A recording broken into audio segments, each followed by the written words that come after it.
عالم فخر عالم محبوب عالم سرور عالم سردار عالم سالار عالم صلی اللہ تعالی علیہ وآلہ واصحابہ وبارک وسلم نے ارشاد فرمایا، جو مجھ پر 10 بار درود پاک پڑھے اللہ تبارک و تعالی اس پر 100 رحمتیں نازل فرماتا ہے۔ درود پاک نبی پاک کی بارگاہ میں پیش کیجئے۔ اللہم صلی علی سیدنا و مولانا محمد معدن الجود والکرم وعلی آلہ و اصحابہ وبارک وسلم۔ قبل صد احترام بزرگوں اور نوجوان ساتھیوں، آج قرآن مجید فرقان حمید کی جو آیت ہم نے تلاوت کی ہے، وَمِن وَرَائِهِمْ بَرْزَخٌ إِلَى يَوْمِ يُبْعَثُونَ، اور ان کے آگے ایک آڑ ہے اس دن تک جس میں اٹھائے جائیں گے۔ یہ قرآن مجید فرقان حمید میں یہ ارشاد ربانی موجود ہے، اس میں برزخ کا ذکر ہے۔ آج جمعۃ المبارک میں عالم برزخ پر گفتگو کی جائے گی، کیونکہ ہم مسلمان ہیں اور مسلمان غیب پر ایمان رکھتا ہے، جیسا کہ قرآن مجید فرقان حمید میں اللہ نے فرمایا الذین یؤمنون بالغیب، کہ یہ جو متقی مومن ہیں یہ غیب پر ایمان رکھتے ہیں۔ اللہ تعالیٰ کے غیوبات میں سے ایک غیب عالم برزخ بھی ہے، جس کو عالم قبر بھی کہتے ہیں۔ قبر کی جو زندگی ہے یہ غیب میں سے ایک غیب ہے، جس کے معاملات نظر نہیں آتے، لیکن وہ سارے کے سارے معاملات حق ہیں۔ یعنی قبر کی زندگی، قبر کے معاملات، یہ کسی کو نظر آئیں یا نہ آئیں، سمجھ آئیں یا نہ آئیں، وہ حق ہیں، اور جو اللہ کے قرآن نے اور نبی پاک علیہ السلام کے فرمودات میں بیان کر دیا گیا ہے تو وہ ہے۔ تو عالم برزخ کو اس لیے ہم بیان کر رہے ہیں تاکہ عالم دنیا کی جو چاشنی ہے وہ ہلکے سے کم ہو اور بندہ اللہ تعالیٰ کی عبادت کی طرف رجوع لائے، توبہ کی طرف آئے، اور جو اللہ تعالیٰ کے وعدے ہیں ان کی طرف غور و فکر کرے، کیونکہ دنیا کی زندگی یہ سارا کچھ ہمیں نظر آ رہا ہے۔ دنیا کے انعامات، دنیا کی تمام تر چیزیں ہمیں نظر آ رہی ہیں، اور دنیا کے لیے کوئی ترغیب کی ضرورت نہیں ہوتی۔ دنیا کے کھانے کی لذت ہو یا دنیا میں کسی آواز کی خوبصورتی ہو، چاشنی و مٹھاس ہو، یہ تمام چیزیں انسان ان کو دیکھتا ہے، سنتا ہے، محسوس کرتا ہے۔ اس لیے دنیا اپنی جانب بلانے کے واسطے اسے کسی تبلیغ کی ضرورت نہیں رہتی، جبکہ عالم برزخ آنکھوں سے اوجھل ہے، نظر نہیں آتا ہے، وہاں کے معاملات اللہ نے چھپا کر رکھے ہیں، اس لیے اس پر بیان ہونا، گفتگو ہونا، سمجھانا، بات چیت کرنا، یہ منبر کی ذمہ داری ہوتی ہے، تاکہ ہم بھول نہ جائیں کہ ہمارے قرآن نے، ہماری حدیث نے ہمیں کیا تعلیم دی ہے کہ آگے کیا ہونے والا ہے۔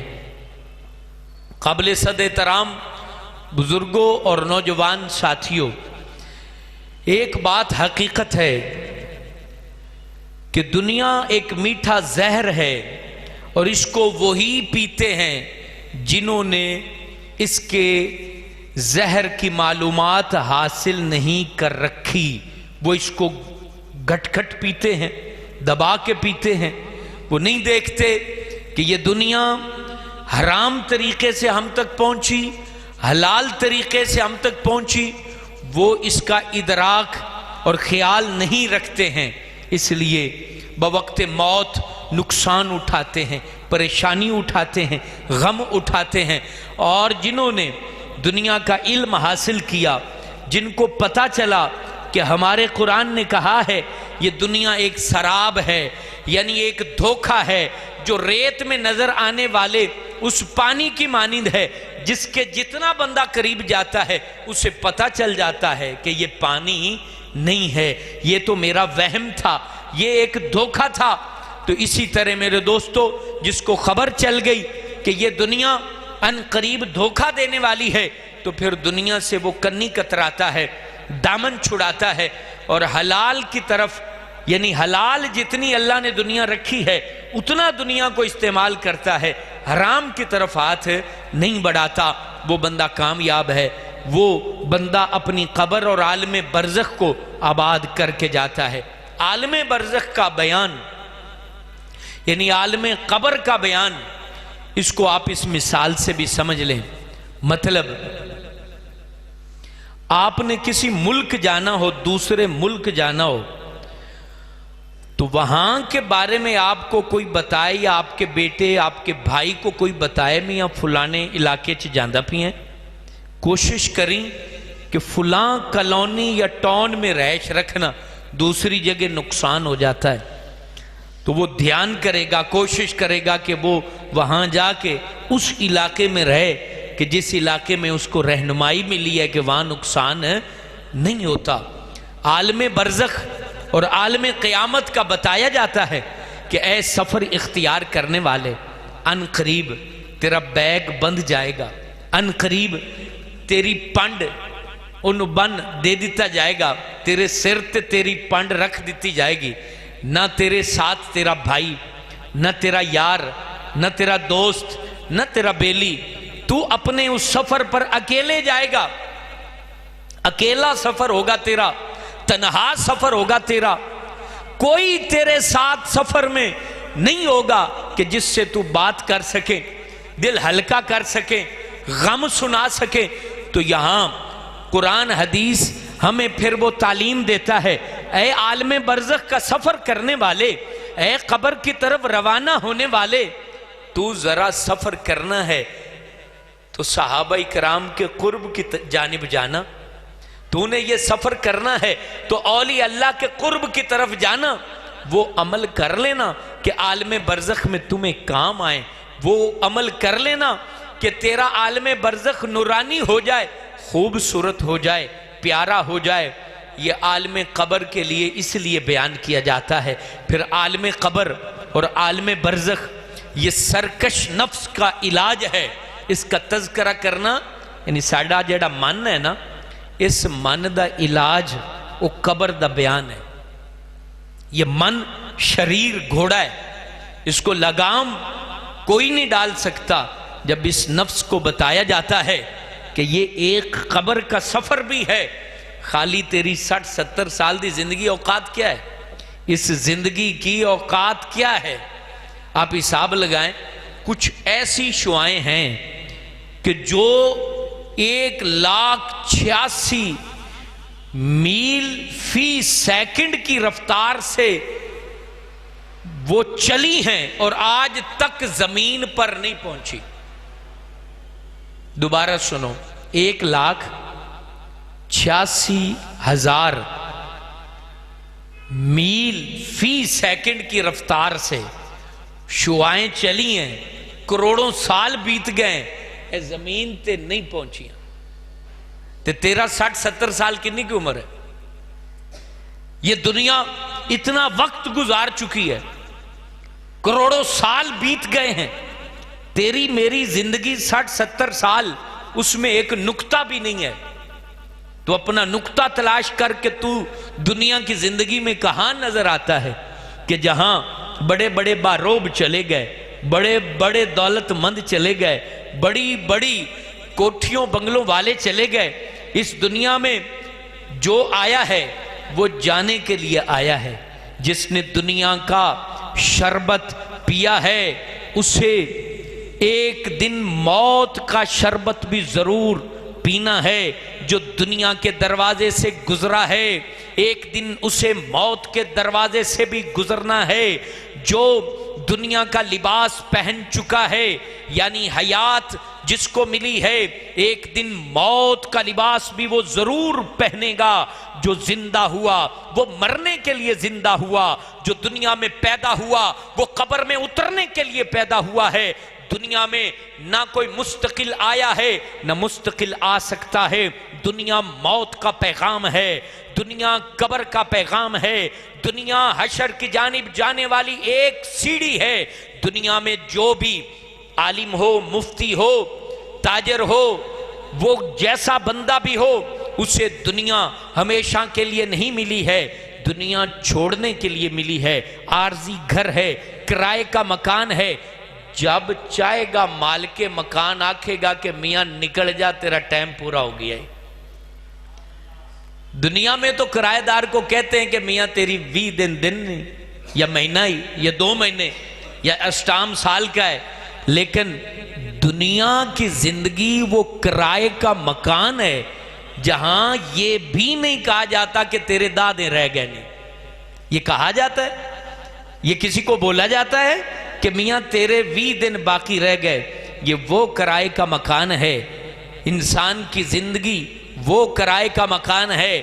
جب مالک کہے گا، جس وقت کہے گا، جب آرڈر دے دے گا تو پھر فرشتہ لا یستاخرون ساعتم ولا یستقدمون کی تفسیر نظر آئے گا، یعنی تاخیر نہیں ہوگی، جلدی نہیں ہوگی۔ جتنی گھڑیاں دیں وہ پوری بندہ کرے گا۔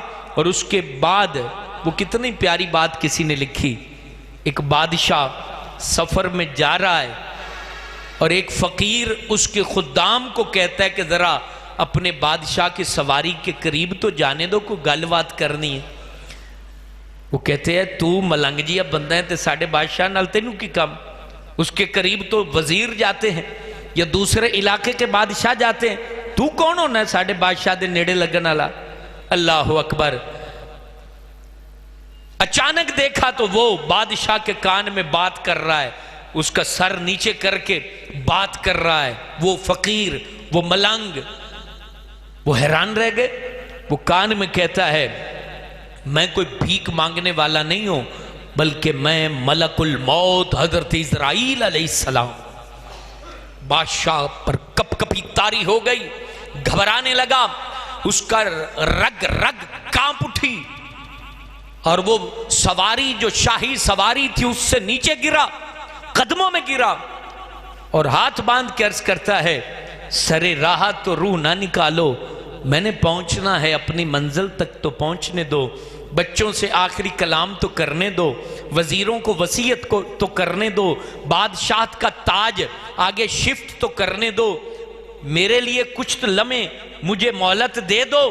ملک الموت نے کہا تیرا وقت ختم ہوا چاہتا ہے، نہ تجھے وزیروں سے ملنے کا موقع ملے گا، نہ مشیروں سے گفتگو کا وقت ملے گا، کیونکہ میں اپنے رب کے وعدے میں نافرمانی نہیں کرتا۔ مجھے حکم ہے جب گھڑیاں پوری ہو جائیں، لمحے پورے ہو جائیں، سانسیں پوری ہو جائیں، زندگی اختتام کے اوپر پہنچ جائے، تو میں رب کے حکم کو کبھی بھی عدولی نہیں کرتا۔ اور اس نے اس کی روح کھینچ لی اور اس پر موت طاری کر دی گئی۔ میرے دوستو، یہ ہے انسان کی زندگی، یہ ایک حقیقت ہے، مسلمہ حقیقت ہے۔ موت کا انکار نہ ہندو کرتا ہے نہ کوئی غیر مسلم کرتا ہے، یعنی جو ملحدین ہیں وہ بھی موت کا انکار نہیں کرتے۔ جب موت کا انکار نہیں تو عالم برزخ جس پر ہم گفتگو سن رہے ہیں یہ بھی ایک حقیقت ہے، عالم برزخ۔ یہاں ایک بات سن لیں، قابل غور بات ہے، جتنے بھی مذہب ہیں نا، وہ باقی جو لوگ ہیں غور و فکر کرنے والے کہتے ہیں دو نفیوں کے درمیان اس بات کا نام انسان ہے۔ یعنی اس کو تشریح سے سمجھیں. وہ کہتے ہیں پہلے انسان نہیں ہن ہے بعد وچ نہیں ہوے گا. لیکن عالم برزخ پر گفتگو اس لیے کر رہا ہوں آج کی اس عظیم الشان اجتماع میں کہ انسان اسلام کی نظر میں پہلے بھی تھا جو عالم ارواح میں تھا اور اب عالم دنیا میں ہے اور اس کے بعد موت کی صورت میں عالم برزخ میں منتقل ہو جائے گا. اس لیے لفظ بولا جاتا ہے فلانا بندہ انتقال کر گیا ہے، یعنی وہ منتقل ہو گیا ہے، یہاں سے وہاں چلا گیا ہے، عالم دنیا سے عالم برزخ میں چلا گیا ہے. تو یہ بات جب ہمارا دین کہتا ہے کہ مر کے تسی مٹی ہو جاؤ گے دنیا دی نظر اچ، خاک اڑے گی دنیا دی نظر اچ، ہڈیاں بکھر جان گیاں دنیا دی نظر اچ، زمانہ دیکھے گا کہ بندہ مٹ گیا ہے، لیکن دنیا کی نظر میں خدا کی قسم وہ عالم برزخ میں جوں کا توں اپنے احساسات کے ساتھ باقی رہے گا. اگر انہیں رب نو منا لیا تے قبر جنت دا باغ بنا دیتے جائے گے. اگر رب من گیا، رب نو منا لیا، اللہ من گیا، جوانی دے کے رب مننے تے ہور کی چاہیے. اللہ اکبر. جوانی دے کے تے زندگی دے کے اگر رب من جاوے تو پھر کی چاہیے. کنی پیاری گل بزرگاں لکھی، قطرہ دتیاں سمندر لبدا ہوئے تے سودا کر لینا چاہیے. قطرہ دتیاں سمندر تو انہوں ملے تو پھر سودا کر لینا چاہیے. اگر یہ 60 سال دے کے ہزاروں سال کی لمبی عمر وہ اللہ جنت کا باغ قبر بنا دے. حضور کی حدیث ہے کہ قبر کی ڈھیری کو ڈھیری نہ سمجھو، قبر کی مٹی صرف ڈھیری نہیں ہے، قبر یا تو جنت کے باغوں میں سے ایک باغ ہے یا جہنم کے گڑوں میں سے ایک گڑا ہے. یہ اللہ کے پیارے نبی صلی اللہ علیہ وسلم نے تعلیم دی. یہی بات ہے ہم صحابہ کی زندگیوں کو پڑھتے ہیں، انہوں نے اپنی زندگی اللہ رسول کی فرما برداری میں گزار دی، نبی پاک علیہ السلام کے قدموں میں گزار دی، مخلوق خدا کی خدمت میں گزار دی، رشتہ داروں کے کام آ کے گزار دی، یتیموں بیواؤں فقیروں کی مدد کر کے گزار دی. اللہ اکبر. 1400 سال تو اب ہو گئے، آگے تک پتہ نہیں کدوں تک دنیا چلنی ہے. وہ صحابہ و اہل بیت کی قبر، ان کی اس مختصر زندگی کے بدلے رب نے جنت کا باغ بنا دی. وہ سودا چنگا کر گئے، سودا چنگا کر گئے. اے میرے بھائی اور غور سے سن میرے دوست بزرگ، اور آئندہ اگر کوئی اس ویڈیو کو سنے تو اس کے لیے بھی پیغام ہے.